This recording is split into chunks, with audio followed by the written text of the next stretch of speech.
Hello students, आज जो topic अब हम करेंगे सबसे पहले वो हम करेंगे डाइवर्जिंग मिरर। डाइवर्जिंग मिरर हमारा कौन सा होता है?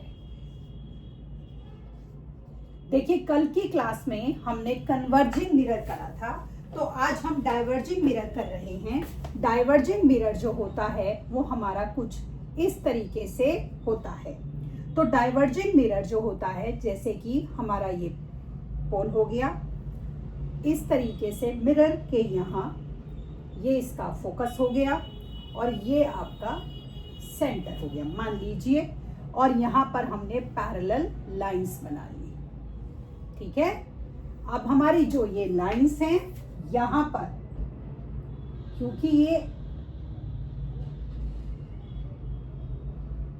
देख रहे हैं आप, तो ये जो हमारी लाइंस हैं आप देख रहे हैं, बीम ऑफ लाइट जो कि इनिशियली पैरेलल थी हमारी प्रिंसिपल एक्सिस के, ये हमारी क्या हो गई, ये डाइवर्ज हो गई।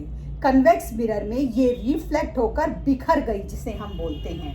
तो कन्वेक्स मिरर का जो हमारा फोकस है वो हमारा वर्चुअल फोकस होता है, रियल फोकस नहीं होता। क्यों?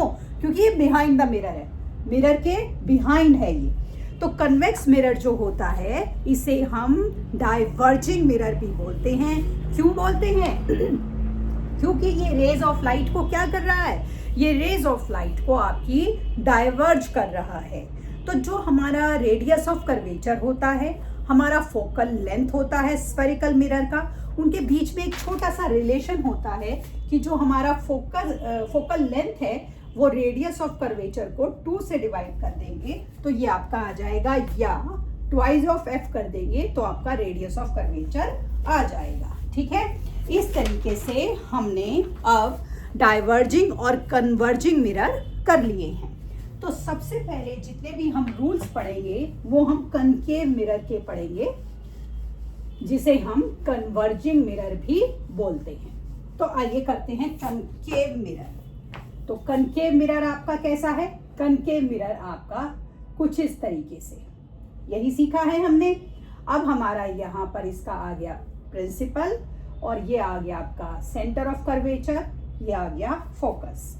अब हम अलग अलग लॉस पढ़ेंगे कि कैसे जब beam of light parallel to principal axis होती है या डायरेक्ट पोल पर जाती है तो वो किस किस रूल के हिसाब से हमारी रिफ्लेक्ट हो जाती है। अब हमने देखा यहाँ पर एक रे ऑफ लाइट थी जो पैरेलल टू प्रिंसिपल एक्सिस थी और वो रिफ्लेक्ट हो गई आपकी फोकस से। ठीक है, तो ray of light which is parallel to principal axis of concave mirror passes through focus after reflection। तो ये आपका पहला लॉ बन गया। ठीक है, पहला रूल। ये सारे रूल्स अभी हम यूज करेंगे। ठीक है, पहला। अब हमने क्या करा, दूसरा रूल पढ़ेंगे।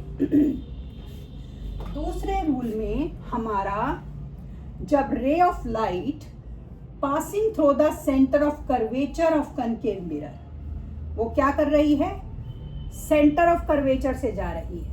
ठीक है, तो वो सेम पाथ से ही वापस रिफ्लेक्ट हो रही है।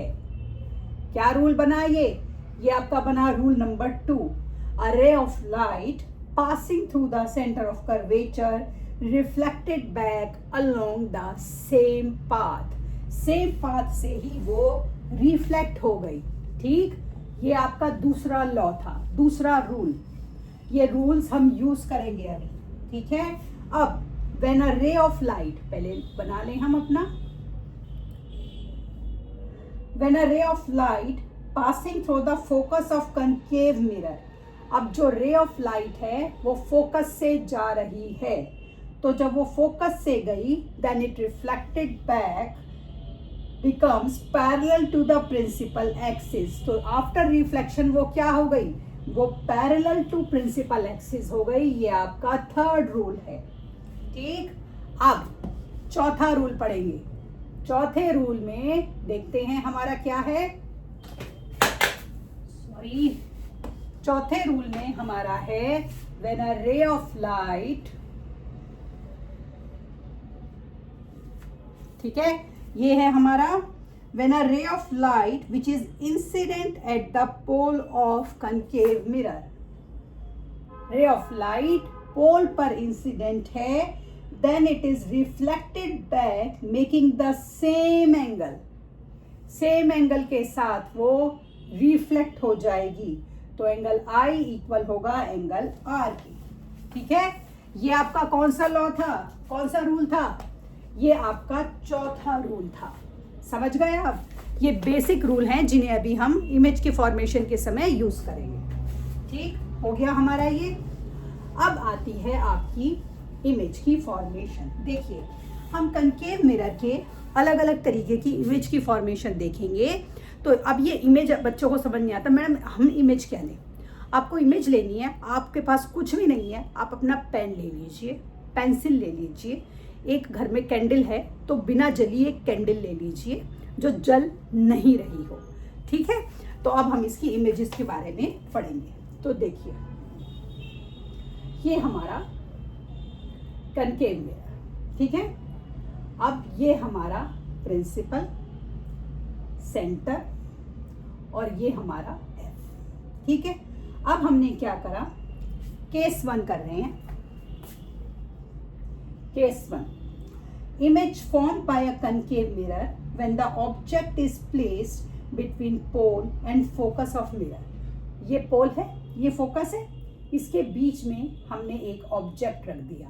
अब मैं आपको बता चुकी हूँ, ये ऑब्जेक्ट आप अपनी पेंसिल, पेन का कैप लगा दो, कैंडल, कुछ भी ले सकते हो। ठीक है, तो इसकी इमेज फॉर्मेशन देखिए कैसे बनेगी। इसमें हमारी जो यहाँ से हम इसको देख रहे हैं, ये हमारी ह्यूमन आई है। ठीक है, अब हमने क्या देखा कि ये जो हमारी थी रे ऑफ लाइट, जो कि इस तरीके से गई, ये हमारा एरो, और यहाँ पर इस ऑब्जेक्ट का ये जो हमारा है, और ये तो आपकी आँख है ही है, देख ही रही है। ये जो ऑब्जेक्ट था आपका, इसको नाम दे दीजिए ए बी, ये आपकी इमेज बन गई। ऑब्जेक्ट था क्या, ए बी, और ये क्या थी, इमेज। ये था ऑब्जेक्ट और ये थी इमेज। देखिए, अभी हम ना कुछ अगली क्लासेस में इसके न्यूमेरिकल करेंगे। तो जो ऑब्जेक्ट होता है उसको हम लेते हैं u, और जो इमेज डिस्टेंस होता है, जो ऑब्जेक्ट डिस्टेंस है उसे लेंगे u, और जो इमेज डिस्टेंस है उसे हम लेंगे v। क्या लेंगे उसे हम, v। अब आपको एक बेहद ज़रूरी बात याद रखनी है, ये मेरा प्रिंसिपल एक्सिस है, ये मेरी क्या बनी, इमेज बनी। तो इमेज जब प्रिंसिपल एक्सिस के ऊपर बनेगी, प्रिंसिपल एक्सिस के ऊपर, समझ रहे हैं, तो उसको बोलेंगे वर्चुअल एंड इरेक्ट। ठीक है, क्या बोलेंगे, वर्चुअल एंड इरेक्ट। जब इमेज हमारी प्रिंसिपल एक्सिस के नीचे बनेगी, यहाँ बनेगी, तो उसको हम बोलेंगे रियल एंड इन्वर्टेड। इन्वर्टेड का मतलब क्या होता है, उल्टी इमेज। ठीक है, जैसे अगर ये मेरे हाथ में पेन है, ये ऐसी इसकी ऑब्जेक्ट है, तो इमेज इसकी ऐसे उल्टी इमेज बनेगी। ठीक है, उसे हम बोलेंगे रियल एंड इन्वर्टेड। मेरी बात समझ आई? तो अब हमने जब एक ऑब्जेक्ट को between focus and pole of mirror रखा, तो हमने देखा कि उसकी इमेज। अब आप एक बात ध्यान से देखिए, ए बी और ए डैश बी डैश में कितना अंतर है। जो ये ए बी और ए डैश बी डैश है, जो इमेज थी, इतनी ऑब्जेक्ट था वो इतना सा था, इमेज हमारी बड़ी थी। तो इमेज हमारी क्या हो गई, हमारी इमेज हो गई लार्जर देन द ऑब्जेक्ट। ठीक, प्रिंसिपल एक्सिस के ऊपर है, तो क्या हो गई, वर्चुअल एंड इरेक्ट। ठीक है, मिरर यहाँ था, मिरर के पीछे बनी, तो क्या हो गई, बिहाइंड द मिरर। तो इस तरह से जो हमारी इमेजेस बनती हैं, हम उनके कैरेक्टरिस्टिक्स लिख लेते हैं कि क्या कैरेक्टरिस्टिक्स है, वर्चुअल और इरेक्ट थी, लार्जर देन द ऑब्जेक्ट थी, बिहाइंड द मिरर थी। कब था ये हमारा रूल, कब चला, जब हमारा जो ऑब्जेक्ट था वो फोकस और पोल के बीच में था। मेरी बात अच्छे से समझ आई? ये पहला हमने किया कि किस तरह से इमेज की हमारी फॉर्मेशन होती है। अभी हम आगे भी करेंगे, बहुत सारी हैं ये, वो हम कल की क्लास में करेंगे। ठीक है, तो तब तक के लिए शुभ रात्रि, कल मिलते हैं।